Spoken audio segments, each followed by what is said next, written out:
Hello friends, Pankaj Bhardwaj YouTube channel में आपका बहुत बहुत स्वागत है। आप लोग जानते हैं कि फिजिकल केमिस्ट्री और ऑर्गेनिक केमिस्ट्री की दो अलग अलग सीरीज चल रही हैं। फिजिकल केमिस्ट्री की सीरीज में मैं ले रहा हूं केमिकल काइनेटिक्स और ऑर्गेनिक केमिस्ट्री की सीरीज में मैं ले रहा हूं जीओसी। अब तक मैं जीओसी के 4 वीडियो अपलोड कर चुका हूं जो एरोमेटिसिटी पर बेस्ड थे।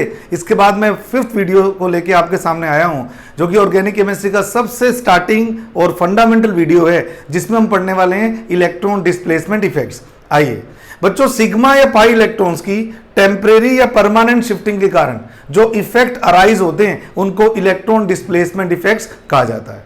ये बेसिकली दो टाइप के होते हैं, एक को बोलते हैं परमानेंट इफेक्ट्स, एक को बोलते हैं टेम्परेरी इफेक्ट्स। तो आइए हम परमानेंट इफेक्ट्स की बात करते हैं। पहले परमानेंट इफेक्ट्स बेसिकली 3 टाइप के होते हैं, इंडक्टिव इफेक्ट, मेसोमेरिक और resonance effect, and third is hyper conjugation.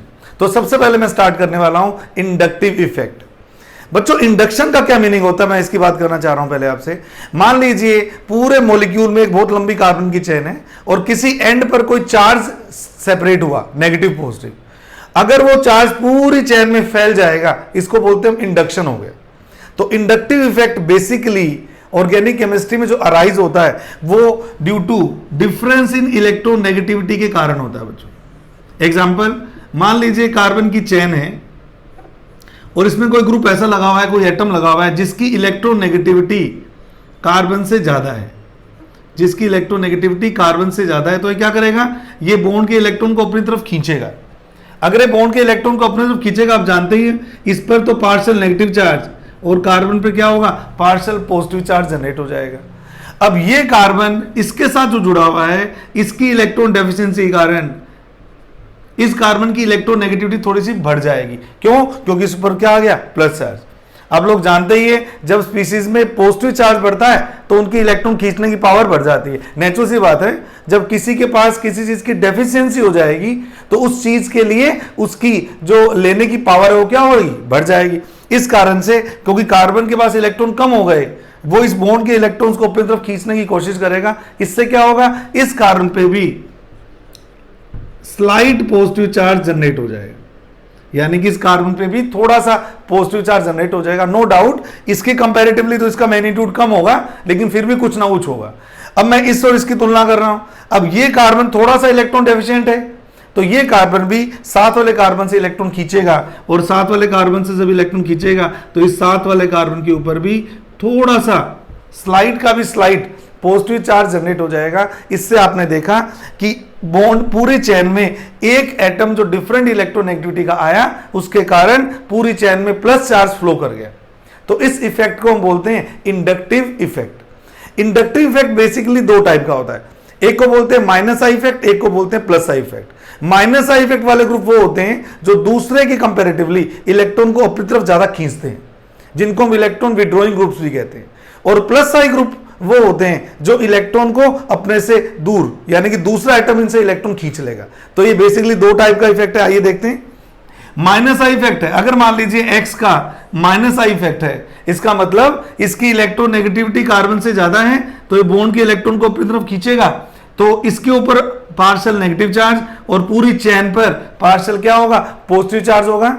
बस ये इफेक्ट बहुत कम कार्बन तक ही ऑपरेट करता है बच्चों, क्योंकि एक्सट्रीमली वीक है। कई बार बच्चे पूछते हैं सर वीक क्यों है, क्योंकि इसके अंदर इलेक्ट्रॉन्स की स्लाइट डिस्प्लेसमेंट होती है, कंप्लीट ट्रांसफर नहीं होता। आप लोगों ने मेसोमेरिक इफेक्ट भी थोड़ा बहुत पढ़ा होगा, रेजोनेंस वगैरह, उसमें इलेक्ट्रॉन पूरा शिफ्ट करते हैं। आप लोगों ने हाइपर कॉन्जुगेशन भी पढ़ा होगा, उसमें सिग्मा CH बॉन्ड के इलेक्ट्रॉन पूरे माइग्रेट करते हैं। बस यही बेचारा ऐसा इफेक्ट है जिसमें इलेक्ट्रॉन जाते नहीं दूसरे एटम के पास में, बस हल्का सा उसकी तरफ क्या हो जाते हैं, डिस्प्लेस हो जाते हैं। इसलिए जो इफेक्ट होता है वो क्या होता है, वीक होता है। और इसी कारण से, क्योंकि ये वीक होता है, इसी कारण से मैक्सिमम 3 कार्बन तक ऑपरेट करेगा, चौथे कार्बन तक जाते जाते क्या हो जाता है, नेग्लिजिबल हो जाता है। तो जो ग्रुप इलेक्ट्रॉन खींचेगा वो माइनस आई इफेक्ट वाला ग्रुप है, क्योंकि इसकी इलेक्ट्रोनेगेटिविटी कार्बन से ज्यादा थी। अगर किसी एटम या ग्रुप की इलेक्ट्रोनेगेटिविटी कार्बन से कम है, जैसे आप लोग कहते हो मेटल्स, जो ऑर्गेनोमेटेलिक कंपाउंड्स होते हैं आपके, जैसे गिरनार्ड रिएजेंट वगैरह होते हैं, CH3MgBr, आप लोगों ने नोटिस किया होगा, क्योंकि मेटल है और ये कार्बन है, तो मेटल के ऊपर हम क्या लगाते हैं, पार्शियल पॉजिटिव चार्ज लगाते हैं, और कार्बन पे क्या लगाते हैं, नेगेटिव चार्ज। क्यों? क्योंकि कार्बन की इलेक्ट्रोनेगेटिविटी मेटल से क्या होती है, ज्यादा होती है। तो उसी तरह के ग्रुप हैं, इसकी इलेक्ट्रोनेगेटिविटी कार्बन से कम है, तो कार्बन खींचेगा इसके इलेक्ट्रॉन्स को, बॉन्ड के इलेक्ट्रॉन्स को, कार्बन खींचेगा तो कार्बन पे क्या आ जाएगा, पार्शियल नेगेटिव चार्ज, और वाई पे क्या आ जाएगा, पार्शियल पॉजिटिव चार्ज। वही की वही कंडीशन वापस है। अब इसकी कंपैरेटिवली इसकी इलेक्ट्रोनेगेटिविटी कम है, तो जैसे जैसे नेगेटिव चार्ज पॉजिटिव चार्ज फैल रहा था 3 कार्बन तक, नेगेटिव चार्ज भी 3 कार्बन तक फैलेगा। इस इफेक्ट को बोलते हैं हम इंडक्टिव इफेक्ट। जो ग्रुप खींचने वाले होते हैं उनको इलेक्ट्रॉन विड्रॉइंग ग्रुप्स कहते हैं, और जो ग्रुप इलेक्ट्रॉन देते हैं दूसरे को उनको हम क्या कहते हैं, इलेक्ट्रॉन डोनेटिंग ग्रुप कहते हैं। आइए इंडक्टिव इफेक्ट के 10 इंपॉर्टेंट पॉइंट्स जो मैं आपसे डिस्कस करूंगा। जनरली बुक्स में 3 या 4 पॉइंट्स दिए हुए हैं, हम इसका टोटल 10 पॉइंट डिस्कस करेंगे, जिसमें से 7 पॉइंट तो जनरल पॉइंट्स हैं और 3 पॉइंट बहुत ही इंपॉर्टेंट है जिनको मैंने अलग से लिखा हुआ है। आइए बात करते हैं। इंडक्टिव इफेक्ट में सबसे इंपॉर्टेंट बात हो गई कि ये जो इफेक्ट होता है बहुत वीक इफेक्ट है, मैंने आपको बोल दिया, क्योंकि इलेक्ट्रॉन की स्लाइट डिस्प्लेसमेंट होती है, तो ये इफेक्ट बेसिकली एक बहुत ही वीक इफेक्ट होता है। दूसरी इंपॉर्टेंट बात, ये परमानेंट इफेक्ट है। जब तक ये एक्स इस चैन से लगा रहेगा इंडक्टिव इफेक्ट ऑपरेट होता रहेगा, जब तक ये वाई इस चैन से लगा रहेगा ये ऑपरेट होता रहेगा, यानी कि ये इफेक्ट कैसा है, परमानेंट है बच्चों। Third, it arise due to difference in electronegativity. 2 atom में इलेक्ट्रोनेगेटिविटी का डिफरेंस होगा तभी अराइज होगा। मैंने तो पहला पॉइंट ये बोला था कि अगर इसकी इलेक्ट्रोनेगेटिविटी इससे ज्यादा है तो ही तो ये वाली पोलैरिटी आएगी, और अगर ये पोलैरिटी आएगी तभी तो वो पोलैरिटी पूरी चैन में घूमेगी। इसका मतलब 2 एटम की इलेक्ट्रोनेगेटिविटी क्या होनी चाहिए, डिफरेंस होने चाहिए। अगर इलेक्ट्रोनेगेटिविटी सेम हो जाए तो फिर कोई इंडक्टिव इफेक्ट ऑपरेट नहीं करता। अब प्रोपेन में सारे कार्बन sp3 हैं, यानी कि तीनों कार्बन की इलेक्ट्रोनेगेटिविटी बराबर है, दैट इज इक्वल टू 2.5। इसलिए सेम कंपाउंड में या एल्केन्स में आपस में कोई इंडक्टिव इफेक्ट ऑपरेट नहीं करता। चौथी important point, it is only slight displacement of electrons. मैंने बोल ही दिया, इलेक्ट्रॉन का कंप्लीट ट्रांसफर नहीं होता, इलेक्ट्रॉन केवल हल्का सा उस एटम की तरफ मूव कर जाते हैं जिसकी इलेक्ट्रॉन एक्टिविटी ज्यादा होती है।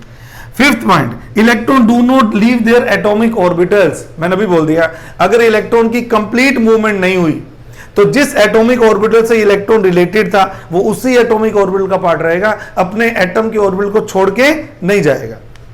6 point, it operates only through sigma bond. ये जो इफेक्ट है बच्चों सिग्मा बॉन्ड का इफेक्ट है, इसमें पाई बॉन्ड की कोई इन्वॉल्वमेंट नहीं करूंगा। ध्यान से सुन लीजिएगा, यहां पर भी पाई बॉन्ड की इन्वॉल्वमेंट होती है, खूब ज्यादा होती है। इसमें भी आपको पता हाइपर कंजुगेशन भी डबल बॉन्डेड सिस्टम में लगता है, ऑपरेट करता है, लेकिन इंडक्टिव इफेक्ट केवल और केवल सिग्मा बॉन्ड की मूवमेंट का ही इफेक्ट है, इसमें पाई बॉन्ड का कोई इन्वॉल्वमेंट नहीं होता।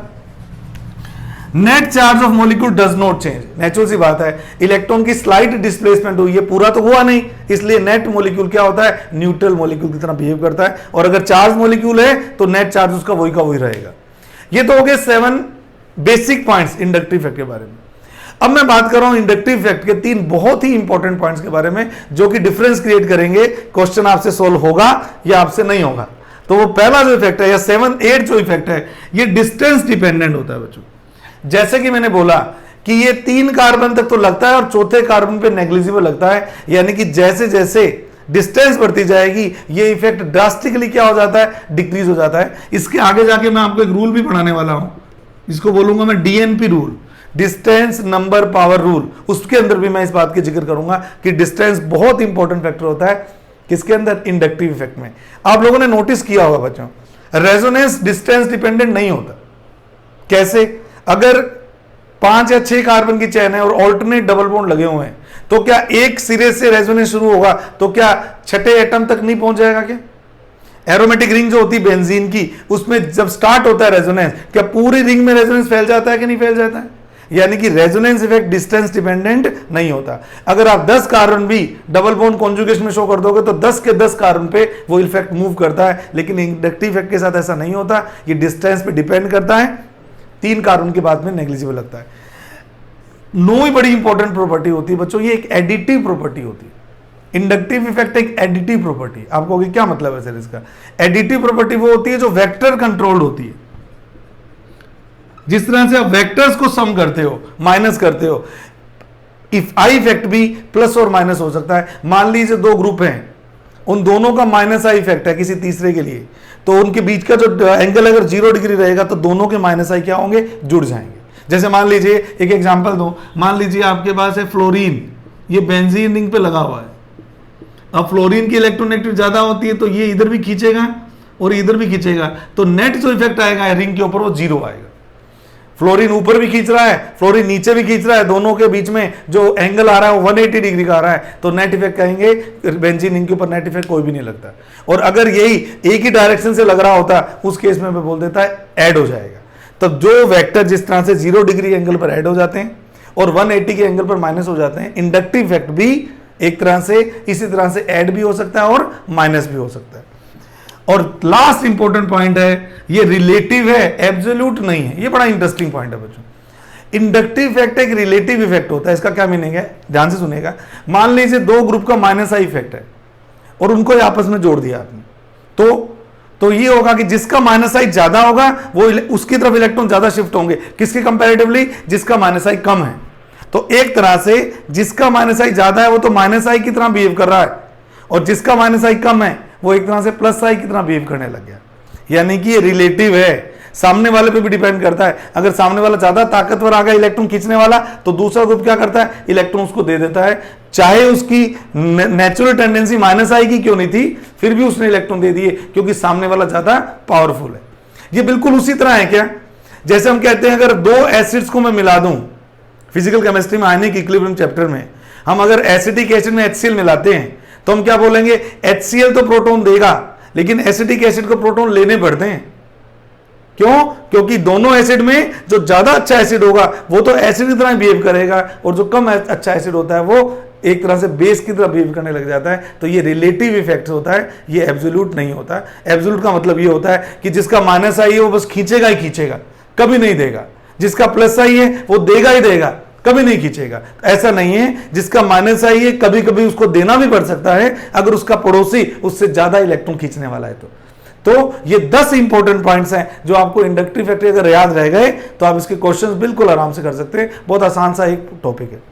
आइए हम बात करते हैं उन ग्रुप्स की जिनका प्लस आई या माइनस आई इफेक्ट हम काउंट करते हैं। तो type of groups with respect to plus I and minus I, जो ग्रुप्स हम पढ़ते हैं उनका किसका प्लस आई होता है किसका माइनस आई होता है, आइए बात करते हैं।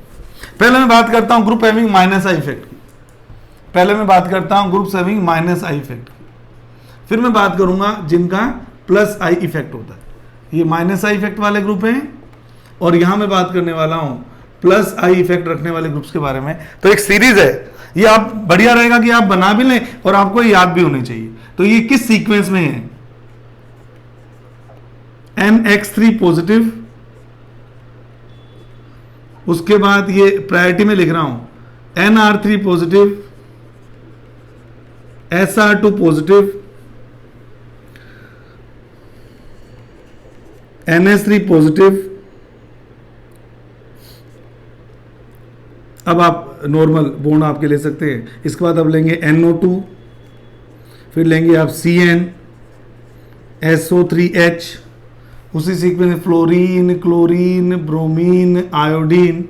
उसके बाद आप लेंगे OR, फिर लेंगे OH, फिर लेंगे NHR, फिर लेंगे NH2, फिर लेंगे आप ट्रिपल बॉन्ड CH, फिर लेंगे आप फिनाइल रिंग, फिर लेंगे आप CH डबल बॉन्ड CH2, और लास्ट में हम बात करेंगे हाइड्रोजन का, जिसको हम स्केल मानते हैं। इसका कोई इफेक्ट नहीं होता, ना प्लस आई लेते हैं ना माइनस आई लेते हैं। तो ये 1 number, 2 number, 3 number, 4 number, 5 number, 6, इस तरह से इनकी प्रायोरिटी के बेस पे आपने इसको करना है। ऐसे ही प्लस आई की अगर मैं बात करूंगा, प्लस आई के अंदर आप लेंगे CH2 नेगेटिव, उसके बाद NH नेगेटिव, उसके बाद O नेगेटिव, ये प्रायोरिटी में लिख रहा हूं। उसके बाद आपका आ गया COO नेगेटिव, फिर आ गया आपका टर्शरी वाला ग्रुप, फिर आ गया आपका टर्शरी ब्यूटाइल, फिर आपका सेकेंडरी, फिर आपका आ गया इथाइल, देन मिथाइल, उसके बाद में आइसोटोप्स इस ऑर्डर में। तो ये माइनस आई की सीरीज है और वो प्लस आई इफेक्ट शो करने वाले ग्रुप की सीरीज है। ये आपको इसी सीक्वेंस में याद करनी है। हालांकि जो सीरीज है बड़ी लॉजिकल है, ऐसा नहीं कि इसका आपको क्रैम करना पड़ता है। बहुत सी चीजें इसमें हम समझ सकते हैं कि इसका ऑर्डर इस तरह से क्यों होता है। तो सबसे ज्यादा जो पॉइंट आते हैं जो मुझे बच्चे जनरली क्वेश्चन पूछते हैं कि ऐसा क्यों है, तो मैं उन सारे क्वेश्चंस की बात करने वाला हूं। आप इसका स्क्रीनशॉट ले लीजिए, फिर मैं बात करता हूं। चलिए, अब अगर मैं कुछ ग्रुप्स का कंपैरिजन करूंगा आपके सामने, तो एक कंपैरिजन में करूंगा आपके सामने। वैसे तो किसी का भी कर सकते हैं, हालांकि रिक्वायर्ड नहीं है करना, पर थोड़ा आपका इंटरेस्ट जनरेट होगा, बस और कोई काम नहीं। मान लीजिए आप मुझे कहा गया कि एक ग्रुप है NR3 प्लस और एक ग्रुप है NH3 प्लस। मैं वही डिस्कस कर रहा हूं जिसमें जनरली बच्चों को थोड़े से डाउट्स रहते हैं। बच्चों OR और OH, बच्चे कहते हैं फ्लोरीन का ज्यादा क्यों, बच्चे कहते हैं आयोडीन का ज्यादा क्यों होता है OH से। तो कुछ बच्चे कहते हैं CHO का ज्यादा क्यों होता है कार्बोक्सिलिक एसिड से। तो बहुत इंपॉर्टेंट ये बातें, ये डिस्कशन मैं आपसे करने वाला हूं। आइए सीखते हैं इसको। कई बच्चे इसमें एक मिस कॉन्सेप्ट लगाते हैं, वो कहते हैं कि R का प्लस का इफेक्ट होता है। ये R ही तो है बेटे, इन सबको हम एल्काइल ग्रुप बोलते हैं ना, 3 डिग्री 2 डिग्री 1 डिग्री मिथाइल, इनको हम R से डिनोट करते हैं, हम जानते हैं। और R का कैसा इफेक्ट होता है, प्लस आई। तो मिस कॉन्सेप्ट क्या है कि R इसको इलेक्ट्रॉन देगा तो इसकी इलेक्ट्रॉन जो पॉजिटिविटी है, इलेक्ट्रॉन जो डेफिशिएंसी वो कम हो जाएगी, तो इसकी इलेक्ट्रॉन खींचने की पावर भी कम हो जाएगी। ये एक इलॉजिक है, ये सही कॉन्सेप्ट नहीं है। सही कॉन्सेप्ट यही है कि NR3 प्लस का ही ज्यादा होता है माइनस का इफेक्ट NH3 की कंपैरेटिवली। इसका क्या रीजन है, ध्यान से सुनिएगा। आप लोग जानते हैं H की कंपैरेटिवली R का साइज बड़ा होता है। जब ग्रुप का साइज बड़ा होगा तो इनमें इलेक्ट्रॉन रिपल्शन भी क्या होगा, ज्यादा होगा। ज्यादा होगा तो क्या रहते हैं, ये फैले हुए रहते हैं बेटे। जब ज्यादा हो जाता है तो ये फैले हुए ग्रुप की तरह रहते हैं, ये ऐसे नहीं रहते, ये फैल जाते हैं, ये फैले हुए रहते हैं। जब कोई ग्रुप फैला हुआ रहेगा तो वो कितना स्पेस ऑक्यूपाई करेगा, ज्यादा स्पेस ऑक्यूपाई करेगा। अगर वो स्पेस ज्यादा ऑक्यूपाई करेगा या बॉन्ड एंगल बढ़ेगा तो उससे क्या हो जाते हैं, परसेंटेज एस कैरेक्टर्स बढ़ जाते हैं। और परसेंटेज एस कैरेक्टर बढ़ने से आप जानते ही हैं, कार्बन में भी अगर परसेंटेज एस कैरेक्टर बढ़ते जाएंगे तो इलेक्ट्रोनेगेटिविटी भी बढ़ती जाती है। क्या मैंने बोलने का मतलब है कि इन ग्रुप के कारण क्या हुआ, इनका साइज ज्यादा होने के कारण इलेक्ट्रॉन रिपल्शन ज्यादा किया इन्होंने एक दूसरे पे। जब रिपल्शन ज्यादा किया इसलिए इन्होंने स्पेस ज्यादा ऑक्यूपाई किया। स्पेस ज्यादा ऑक्यूपाई करने से जो इनका एंगल था वो बढ़ गया, और एंगल बढ़ने से इलेक्ट्रोनेगेटिविटी भी क्या होगी, बढ़ेगी। आप लोग जानते हैं बच्चों, sp3 हाइब्रिडाइज कार्बन में 109 डिग्री 27 मिनट का एंगल होता है। sp2 हाइब्रिडाइज कार्बन में 120 डिग्री का एंगल होता है, और sp हाइब्रिडाइज कार्बन में 180 डिग्री का एंगल होता है। आप लोग समझ पा रहे हैं कि sp3 की इलेक्ट्रोनेगेटिविटी कितनी होती है, आप जानते हैं 2.5। sp2 वाले की कितनी होती है, 2.75, और sp वाले की कितनी होती है, 3.25। तो क्या मैं कह रहा हूं, जब एंगल बढ़ते हैं तो उससे इलेक्ट्रोनेगेटिविटी भी कार्बन के केस में क्या होती है, बढ़ती है। इसलिए नाइट्रोजन जिसके अराउंड 3 बड़े बड़े बल्कि R ग्रुप लगे होंगे, उसकी इलेक्ट्रोनेगेटिविटी, इसकी इलेक्ट्रोनेगेटिविटी इस नाइट्रोजन की इलेक्ट्रोनेगेटिविटी से ज्यादा होती है, और ज्यादा होगी तो माइनस का इफेक्ट भी किसका ज्यादा होगा, NR3 प्लस का NH3 प्लस की कंपैरेटिवली क्या होता है, ज्यादा होता है। ये फर्स्ट एक्सप्लेनेशन है। सेकंड एक्सप्लेनेशन, बच्चे कहते हैं OR का OH से ज्यादा क्यों होता है। इसमें तो इतना कोई साइज का भी कोई ज्यादा बड़ा रोल नहीं, यहां तो 3 ग्रुप लगे हुए थे रिपल्शन के लिए, यहां तो एक ही लगा हुआ है। तो इसको हम कैसे एक्सप्लेन करते हैं, इसको हम यूं एक्सप्लेन करते हैं कि मान लो आपके पास एक OCH3 ग्रुप है और एक OH ग्रुप है। मैं कंपेयर करना चाह रहा हूं कि OCH3 का ज्यादा क्यों होता है माइनस आई, और OH का कम क्यों होता है। तो अगर मैं इलेक्ट्रॉन नेगेटिविटी की बात करूं, ये 3.0 है बेटे, 2.5 है, ये 3.0 और ये 2.1 है, तो यहां पर इलेक्ट्रोनेगेटिविटी डिफरेंस कम है, और यहां इलेक्ट्रोनेगेटिविटी डिफरेंस क्या है, ज्यादा है। इनके आपस में कंपेयर करो, यहां कितने का डिफरेंस है, 0.5 का, यहां कितने का डिफरेंस है, 0.9 का। तो इससे क्या होता है, ऑक्सीजन को यहां तो हाइड्रोजन के इलेक्ट्रॉन मिलने में दिक्कत नहीं आती, क्योंकि हाइड्रोजन कार्बन की तुलना में कमजोर है, क्योंकि इसकी इलेक्ट्रोनेगेटिविटी कम है कार्बन की तुलना में। तो ये क्या करता है, इस बॉन्ड के इलेक्ट्रॉन ज्यादा अपनी तरफ खींच लेता है। अगर इस बॉन्ड के इलेक्ट्रॉन ज्यादा इस अपनी तरफ खींच लेगा ऑक्सीजन, किसकी तुलना में, इसकी तुलना में, क्योंकि कार्बन की इलेक्ट्रोनेगेटिविटी हालांकि कम तो है लेकिन उतनी कम नहीं है जितनी हाइड्रोजन की है। तो ये इलेक्ट्रॉन ज्यादा आते हैं ऑक्सीजन के पास में इन इलेक्ट्रॉन्स की कंपैरेटिवली। अब मुझे बताइए, अगर यहां इलेक्ट्रॉन की सप्लाई हो चुकी है और यहां इलेक्ट्रॉन की सप्लाई उतनी अच्छी नहीं हुई है, तो ज्यादा इलेक्ट्रॉन खींचने की टेंडेंसी किसकी होगी? इसकी होगी, इसकी नहीं होगी। तो ओ आर का माइनस आई इफेक्ट हमेशा ही OH की तुलना में क्या होता है? ज्यादा होता है। यहां भी मिसकॉन्सेप्ट नहीं लगाना कि ये इलेक्ट्रॉन दे देगा इसको जिसके कारण इसका माइनस आई इफेक्ट कम हो जाएगा, नहीं, हम इस तरह से बॉन्ड को सेपरेट करके डील करते हैं। तीसरा, ये बहुत इंपॉर्टेंट है, बहुत जेन्युइन डाउट है कि सर आयोडीन की इलेक्ट्रोनेगेटिविटी तो कार्बन से भी कम होती है और ऑक्सीजन की इलेक्ट्रोनेगेटिविटी ज्यादा होती है 3.0, ये तो 2 पॉइंट समथिंग है, ये 3.0, फिर भी इसकी तुलना में आयोडीन का जो माइनस आई इफेक्ट होता है, आपने देखा सीरीज में, वो ज्यादा होता है। बड़ा इंटरेस्टिंग क्वेश्चन है कि एक तरफ O है एक तरफ I है, हम बोल रहे हैं I ज्यादा इलेक्ट्रॉन खींचेगा O की तुलना में, लेकिन यहां एक छोटा सा मैंने पॉइंट किया है, I की तुलना में O ज्यादा खींचता है, ये तो सही है, लेकिन I की तुलना में OH ज्यादा नहीं खींचता। हम यहां O से तुलना नहीं करेंगे, हम यहां पूरे OH से तुलना करेंगे। कैसे? अगर किसी चेन के साथ में I लगा हुआ है और अगर किसी चेन के साथ में OH लगा हुआ है, तो वही बात है, इसके इलेक्ट्रॉन की सप्लाई H ने कर दी है, तो इसकी इलेक्ट्रॉन डेफिशिएंसी कम हो गई, उतनी नहीं है, जबकि आयोडीन के इधर कोई ग्रुप लगा ही नहीं हुआ, तो जितनी इसकी इलेक्ट्रॉन डेफिशिएंसी थी उतनी ही रहेगी। इसका मतलब इसकी इलेक्ट्रॉन खींचने की पावर इसकी इलेक्ट्रॉन खींचने की पावर की तुलना में क्या होगी? ज्यादा होगी। अगर मैं एलिमेंट एलिमेंट कंपेयर करता I वर्सेस O, तो नो डाउट O जीत जाता, लेकिन अगर मैं I वर्सेस OH करूंगा तो I की इलेक्ट्रोनेगेटिविटी ज्यादा है, I का माइनस इफेक्ट ज्यादा है और OH का माइनस इफेक्ट क्या है? कम है। चौथा बड़ा इंपॉर्टेंट केस है कि CHO का COOH से ज्यादा क्यों होता है? CHO का COOH से ज्यादा क्यों होता है? तो जरा इसकी भी बात कर लें। जितने भी मल्टीपल बॉन्ड कंटेनिंग ग्रुप्स होते हैं, बहुत इंपॉर्टेंट डिस्कशन है, ध्यान से सुनिएगा, जितने भी मल्टीपल बॉन्ड कंटेनिंग ग्रुप होते हैं जिनमें टर्मिनल एटम की इलेक्ट्रोनेगेटिविटी बीच वाले से ज्यादा होती है, उस केस में उनको पोलर मॉलिक्यूल की तरह मान के डील कर सकते हैं। आप कहोगे क्या मतलब है सर इस बात का? इस बात का ये मतलब है कि अगर मेरे पास एक ग्रुप लगा हुआ है CHO, अगर मेरे पास एक ग्रुप लगा हुआ है CHO और एक ग्रुप लगा हुआ है COOH, ध्यान से सुनिएगा, अगर मेरे पास एक ग्रुप लगा हुआ है NO2, अगर मेरे पास एक ग्रुप लगा हुआ है सपोज SO3H, तो आपको पता है सबके सब इलेक्ट्रॉन विड्रॉइंग ग्रुप काउंट होते हैं। ये सबके सब कैसे काउंट होते हैं? इलेक्ट्रॉन विड्रॉइंग ग्रुप काउंट होते हैं। इसका कारण क्या है? सिंपल सी बात है यार, ये इलेक्ट्रॉन जब इससे खींचेगा, एक बार इसी की बात करता हूं, तो क्या होगा? तो ये होगा ना, हेटेरो एटम के बॉन्ड को तो आप पोलराइज कर सकते हो, ऐसा होता है। तो जिस एटम से चेन जुड़ा हुआ है कार्बन से, क्या वो कार्बन पॉजिटिवली चार्ज नहीं हो गया? और कार्बन अगर पॉजिटिवली चार्ज हो गया, क्या ये हाईली इलेक्ट्रॉन डेफिशिएंट नहीं हो गया? अगर हाईली इलेक्ट्रॉन डेफिशिएंट हो गया तो क्या इलेक्ट्रॉन खींचेगा? नहीं, बिल्कुल। इसलिए जब जब आप मल्टीपल बॉन्ड देखते हैं, तब तक आप ये मान के चला कीजिए कि अगर इलेक्ट्रॉन की मूवमेंट मैं मोर इलेक्ट्रोनेगेटिव एलिमेंट की तरफ कर दूंगा, तो उस केस में आप लोग जानते ही क्या होगा।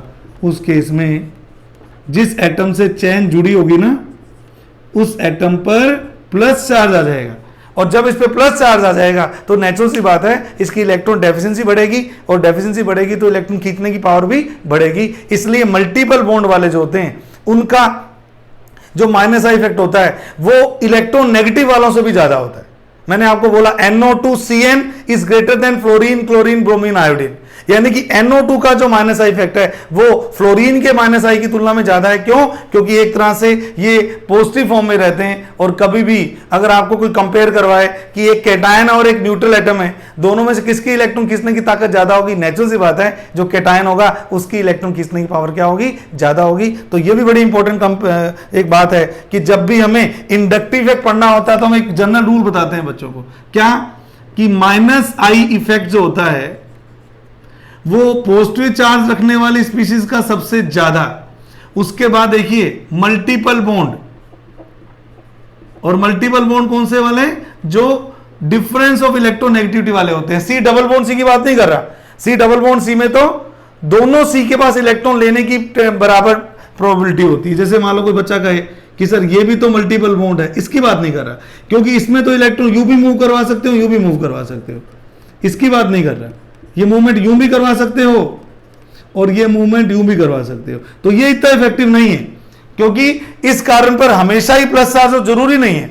लेकिन अगर हेटेरो एटम वाला बॉन्ड है और कोने पे वो एटम लगा हुआ है जिसकी इलेक्ट्रॉन एक्टिविटी ज्यादा है। जनरली मल्टीपल बॉन्ड ऐसे ही होते हैं, बीच में वो नहीं होता, हमेशा वो कहां होगा, कॉर्नर पे ही होगा। तो जब भी हेटेरो एटम के बीच मल्टीपल बॉन्ड बना होगा तो उसकी इलेक्ट्रॉन खींचने की पावर हाई इलेक्ट्रोनेगेटिव एलिमेंट से भी क्या होती है, ज्यादा होती है। और लास्ट उसके बाद तो मैंने बोल दिया सी मल्टीपल बॉन्ड में सी ट्रिपल बॉन्ड सी और सी डबल बॉन्ड सी। तो ये एक बहुत इंपॉर्टेंट ट्रेंड है जो कि आपको सीखना है माइनस आई का। सबसे अच्छा माइनस आई किसका होता है, जिन पे पहले से प्लस चार्ज हो, बात ही खत्म। जन्मजात ही ये तो इलेक्ट्रॉन मांगते ही आए हैं हमेशा। मल्टीपल बॉन्ड वालों में कौन से वाले, हेटेरो एटम वाले, जिनमें सेंट्रल एटम की तुलना में कॉर्नर वाले की इलेक्ट्रॉन एक्टिविटी ज्यादा हो, जैसे COOH, CHO, CO, NO2, SO2, OR, SO3H, ये सब के सब।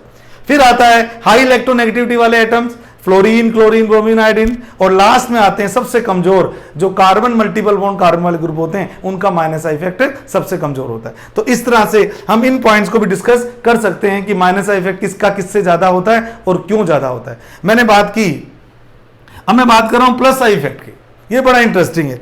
तो नेचुरल सी बात है, जब पॉजिटिव चार्ज वालों का माइनस आई इफेक्ट होगा तो इस बात को समझने में कोई तकलीफ नहीं है हमें कि जिनके ऊपर माइनस चार्ज होगा उनका क्या होगा, प्लस आई। यानी कि ये अपने माइनस चार्ज को कम करना चाहेंगे तो इलेक्ट्रॉन दूसरों को देंगे।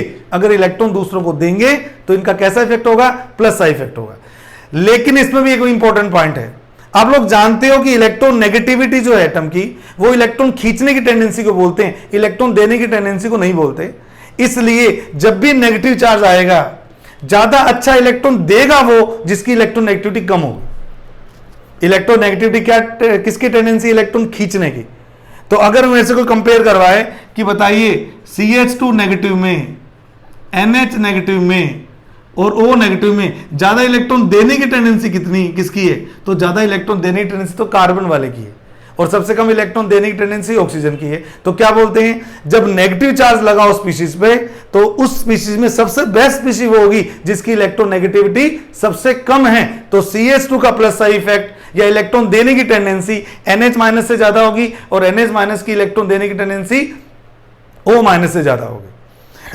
3 डिग्री, 2 डिग्री, 1 डिग्री आपको याद रखने, ये इलेक्ट्रॉन देने की टेंडेंसी सबसे ज्यादा है इनमें, एल्काइल में, फिर इसमें, उसके बाद मिथाइल में, और इन तीनों में आइसोटोप्स में ट्रिटियम की इलेक्ट्रॉन देने की टेंडेंसी ड्यूटेरियम से ज्यादा है और ड्यूटेरियम की इलेक्ट्रॉन देने की टेंडेंसी हाइड्रोजन से ज्यादा है। इस तरह से हम इंडक्टिव इफेक्ट की थ्योरी को समझ चुके हैं।